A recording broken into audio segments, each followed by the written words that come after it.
Jeg hedder Merle, og jeg skal i dag besvare opgave 3.2, mundtlig aflevering. Og der skal jeg først vælge lyskilden, som skal være laser, og så skal jeg vælge det øverste medium som luft, og det nederste som vand.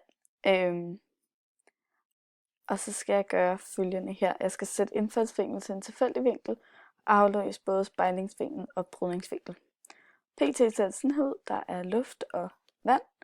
Og så tager jeg min laser her, som jeg kan rykke rundt på, og her ser jeg så spejling, og hernede ser jeg så brydning. Nu vælger jeg at sætte den på, lad mig se, jeg vælger at sætte den her. Nej, jeg vælger at sætte den her. Så står den på 55 herover, og det gør den så sjovt nok også i spejlingen. Og så nede i brydningen, der står den så på de her cirka 48 grader, må det så være. Så skal jeg tjekke, at spejlingsloven gælder, altså at indfaldsvinkel er det samme som udfaldsvinkel, og det kunne jeg også se, at det var. Altså er i lig med u, fordi det er det, der gælder ved spejling, og det kunne vi jo se blev bekræftet i og med, at det var det samme. Og så skal jeg gentage proceduren med en anden vinkel, og det gør jeg så lidt skarpere ind. Jeg sætter den her. Ej, jeg sætter den. Jeg sætter den der på 15 grader. Og der er det også 15 grader igen på udfaldsvinklen, altså på spejlingen. Og så nede for brydningen, der er den cirka de her 11 grader eller lignende.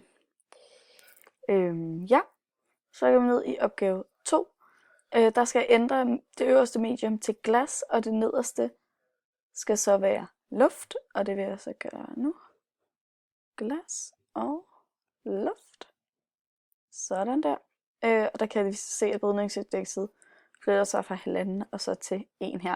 Så er jeg så lidt i tvivl her med opgave 1, den må jeg ærligt indrømme, jeg ikke helt kan forstå, for jeg kan godt se, at 1 løftet over 1,5 er det samme som 0,67. Og det er jo vores brydningsindekser, der er her, men jeg er lidt i tvivl om, hvad D'et her er, når jeg ikke får flere oplysninger. Så jeg vil egentlig bare gå videre til den her, som er, at jeg skal prøve at finde grænsevinklen. Jeg ændrer på lysets indfaldsvinkel til at finde den vinkel, hvor der ikke brydes noget lys, men det kun reflekteres. Og hvad er sinus til grænsevinklen? Og den har jeg fundet ved, at det er cirka her omkring, hvor vi kan se, at brydningen forsvinder.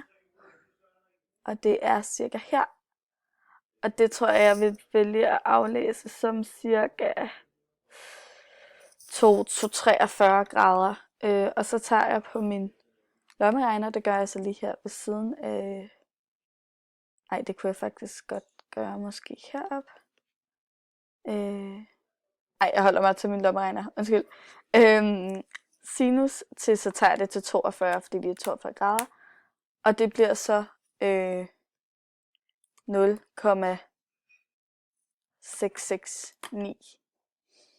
og så videre, og så videre, og så videre. Så i næste opgave, så skal jeg bruge det til at forklare, hvad total refleksion betyder. Og man kan sige, den kritiske vinkel heroppe i opgave 2, den var 42 grader, fordi ved 42 grader og over, så er der ikke noget lys, der undslipper mediet. Og man kan altså se, at lyset reflekteres tilbage til mediet. Dog vil enhver under 42 grader være for stum til, at alt lys bliver inde i glasset. Ja. Og man kan sige, når der ikke er noget lys, der undslippes mediet, så opstår der altså ikke nogen brydning. Og det er så det total refleksion er. Ja, nu kan jeg se, at jeg skal skynde mig lidt for at holde mig under de 5 minutter. Opgave 3, her der skal jeg så forklare noget om lyslederkabel, en optisk fiber.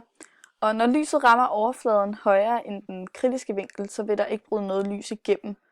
Det er det samme som opgave 2 viste.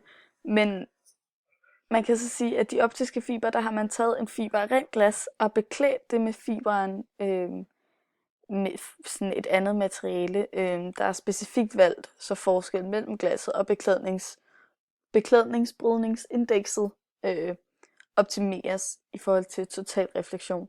Så det vil altså sige, at der er ikke noget lys, der undslipper, før det når den anden ende. Og det her, det bruges blandt andet ved internet.